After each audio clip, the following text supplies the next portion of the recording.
ఓం శ్రీమాత్రే నమః. శ్రీ లలితా సహస్రనామ స్తోత్రాలలో 58వ నామమైన పంచబ్రహ్మాసన స్థిత. అర్ధ వివరణ.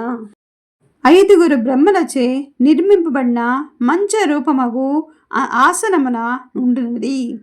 మహేశుడు పాన్పు, ఈశానుడు తరగడ, దుప్పటి సదాశివుడు, సేవకులు హరిహర బ్రహ్మేశుడు, ఇంద్రుడు తమ్మపడిగా, ఇట్టి మంచముపై పరమేశ్వరి పరుండును. పంచబ్రహ్మములు వామాది స్వశక్తులు లేని వారకు క్రియాశూన్యములై ప్రేతములగుదురు.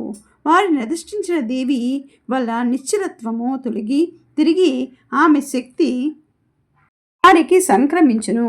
అప్పుడు వారు తిరిగి జగన్నిర్మాణ శక్తి కలవారగుదురు.